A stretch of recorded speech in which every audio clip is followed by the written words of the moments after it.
ముస్లింకు కూడా 10 పైసలు సాయం చేయని అంజాద్ పాషా అలాంటి ఈరోజు మళ్ళా బ్యానర్లు పట్టుకొని ఈదులేకి వచ్చి పవన్ కళ్యాణ్ గారు ఇట్లా ఉగ్రవాదం తప్పుగా మాట్లాడుతున్నారంటే ఎస్ రియల్లీ మా జనసేన నుంచి ముస్లిం సోదరులే దాన్ని తిట్టు కొడుతున్నారు. I feel proud. ఎందుకంటే ఉన్నది ఉన్నట్టు చెప్పలేకపోతే మన బ్రతుకు మనం బ్రతకలేకపోతే ఇప్పుడు ఈ పర్టికులర్ జీవోకి సంబంధించి మీ అభ్యంతరాలు ఏమన్నా మీ పార్టీ తరఫున వ్యక్తం చేసే అవకాశం ఉందండి? నేనేమంటున్నానంటే అసలు ఈ తొలి దశలోనే నాగేంద్ర గారు ఇప్పుడే దీన్ని స్క్రాప్ చేయించకపోతే ఈ 30 రోజులు ఈ అప్పీల్స్ రిఫరెండము ఇప్పుడే స్క్రాప్ చేయించకపోతే రేపు పొద్దున ఇది క్యాన్సర్ అయిపోతుంది.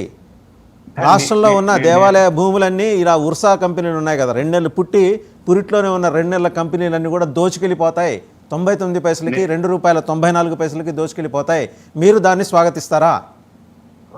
నేను 100% నేను ఇప్పుడు ఒంటిమిట్ట కోదండరామస్వామి అప్పటి నుంచి తెలుసు సార్ నాకు. ఇప్పుడు అది రాష్ట్రం ముఖ్యమంత్రిని తీసుకొచ్చేది.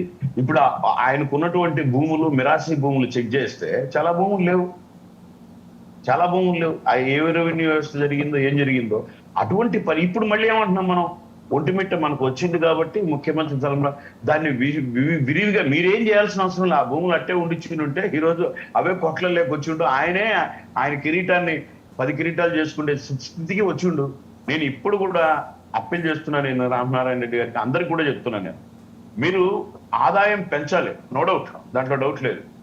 కానీ ఈ జీవో అనేది సృష్టించగలిగితే నేను ఒక స్టెప్ ముందుకడిగి ఓపెన్ గా చెప్తాను. ఇవి ఎవరికో ఇవ్వాలి అని చెప్పి ఫార్మాలిటీ కంటే ఇప్పుడు మనం పేపర్ ప్రకటన ఇవ్వు అంటే ఏదో ఒక మూల ఇస్తారు కదా, అటువంటి పరిస్థితి కాకుండా, ఎందుకంటే ఎన్డీఏ గవర్నమెంట్ లో ఇటువంటి వాళ్ళకి కట్టబెట్టారు, ఇలాంటివి చేశారు అంటే ఇక్కడ మనకు వేరే పార్టీలకు వాళ్ళు వచ్చి అడగాల్సిన అవసరం లే.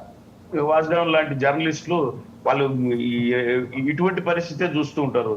దట్టు ఆయన కొన్ని నాకు తెలిసినంత వరకు గో సంరక్షణ కానీ ఇటువంటి ఒక హిందూ అద్భుతమైన కార్యక్రమాలు నిర్వహించి ఈరోజు జర్నలిస్ట్ అంటే వృత్తి ఇదైతే ప్రవృత్తిగా అటువంటి కార్యక్రమాలను నిర్వహించే వ్యక్తికి 100% నొప్పి తగులుతుంది. అటువంటి విషయాలు తీసుకుంటారు. బట్ నేనైతే ఇది ఓపెన్ యాక్షనే నేను కరెక్ట్ అనుకుంటున్నాను సార్, నా వైపు నుంచి, మా పార్టీ వైపు నుంచి కూడా. ఎందుకంటే ఇప్పుడు ఇక్కడ ఎవరో ఆయన చేసిన సర్వీసుకు అట్లా సర్వీస్ చేసిన వాళ్ళు చాలా మంది ఉన్నారు. నేను నా చిన్నప్పుడు అంటే నాకు ఊహ తెలిసాక నేను ఒక చెన్నకేశ్వర గుడికి వెళ్తాను. నా తమ్ముడు కూడా ఉన్నాడు అక్కడ, నరసింహప్రసాద్ మా సోదరుడు, నాగవరం నా సొంత హోమ్ టౌన్ లో శ్రీధర్ స్వామి అని ఒక ఆయన ఉన్నాడు. నేను చిన్నప్పుడు ఎట్లున్నాడో ఇప్పుడు అట్లే ఉన్నాడు. కానీ నువ్వు ఉండిలో ₹1 వేసినా, ₹1000 వేసినా, ₹1,00,000 వేసినా, ప్రారంభం కైంకర్యం నుంచి మళ్ళీ మీకు చట్టగోపం అన్ని చేసినంత వరకు ఒక్క వ్యక్తి పోయినా అతని జోబిలో రూపాయి లేకపోయినా అదే పూజ చేస్తా ఉన్నాడు. ఇటువంటి వాళ్లకు అంటే మనం ఏదో ఇటీవల వాళ్ళకి బాగాలేదన్నా కూడా మనం వెళ్ళి ఏదో చేసాము, దాని గురించి కాదు. ఆ ధూపదీప కైంకర్యం ఇవన్నీ యాక్సెప్టబుల్ గా చేయగలిగేటటువంటి అద్భుతమైన ఆ స్వామీజీలు వాళ్ళకు ఉపయోగపడాలి. కానీ మనం చేసే ప్రభుత్వం నుంచి ఏదైనా కానీ అటువంటి పేదవాళ్ళకి నేను అంటే అది ఏ ప్రాతిపదికన ఇస్తున్నారో నాకు తెలియదు. అది జీవో యాక్చువల్ గా మనం ఓపెన్ గా మాట్లాడుకుంటే గన ఇటువంటిది ఒక రోజు వదిలి 30 రోజులు ఎక్కువ మెజారిటీ ఓకేలే అన్నారు అని చెప్పి ఇవ్వడం అనేది రివాజు. బట్ అటువంటి దానికి కాకుండా 100% అక్కడ సోదరులందరూ కోరుకున్నట్టు ఆదాయం పెరిగే మార్గం, మన హిందూ దేవాలయాలకు గుడులకు ఆదాయం పెరిగే మార్గం. నేను అదే అంటే మళ్ళీ లాస్ట్ ఒక్క నిమిషం ఏంటంటే ఇటువంటి పరిస్థితి వేరే చోటికి పోము. ఒక 2 అడుగులు చర్చి కూడా వెనక్కి వేసుకుంటే ఇక్కడ బస్ స్టాప్ కు బాగుంటుంది అంటే 100% రాజీ పక్కకి వెళ్ళిపోయి పక్క చేసుకున్న సంఘటనలు చూశాను.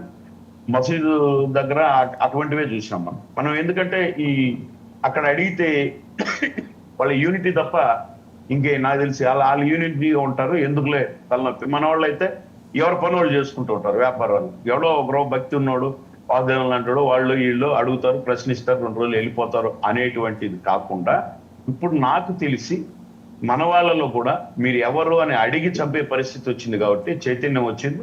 100% దీన్ని మళ్ళీ మనం ఒకసారి నరసింహప్రసాద్ గారి దగ్గరికి వెళ్దాం. నరసింహప్రసాద్ గారు నమస్కారం అండి. మీ కాల్ ఏంటండి? మీ కాల్ ఏంటి ఈ విషయంలో? మీరు దీన్ని స్క్రాప్ చేయిస్తారా లేకపోతే దీన్ని భుజాన మోసి పల్లకీలో పెట్టి ఊరేగిస్తారా రాష్ట్రం మొత్తం మీద? ఎక్కడ ఎన్ని భూములు అసలు ఏంటండి నాకు అర్థం కాదు. నామినేషన్ సిస్టంలో ఎలా ఇస్తారండి? మీరు డెమోక్రసీలో ఉన్నారా లేకపోతే అటోక్రసీలో ఉన్నారా? నామినేషన్ అంటే మీకు కావాల్సిన వాళ్ళకి ఇచ్చుకుంటారా? మీకు మళ్ళీ చెప్తున్నా, బెజవాడ దుర్గమ్మ భూములు కబ్జా చేసి పెద్ద ఎడ్యుకేషన్ ఇన్స్టిట్యూషన్ కట్టుకున్న వాళ్ళు చేసిన దుర్మార్గం ఇవాళకి బెజవాడలో అటు నుంచి వెళ్ళే వాళ్ళకి కడుపు రగిలిపోతుంది అది చూస్తుంటే. ఇలాగే చేయిద్దామనా మీ అంతేవాసులకి, మీ అనుచరులకి, మీ అంతేవాసులకి ఉర్సా భూములు కరెక్ట్గా పురిట్లో ఉన్న ఒక బిడ్డ కంపెనీ అది 2 నెలలు కళ్ళు తెరిచిందో లేదో దానికి మీరు దారాదత్తం చేసేస్తారు. ఇట్ కాస్ట్ అరౌండ్ 5,600 crores 60 ఎకరాలు. నేను కూడా ఒక 30 మంది సాఫ్ట్వేర్ ఉద్యోగులు ఉన్న సంస్థను తీసుకొస్తాను. నాకు కూడా 120 ఎకరాలు ఏమైనా దారాదత్తం చేస్తాను.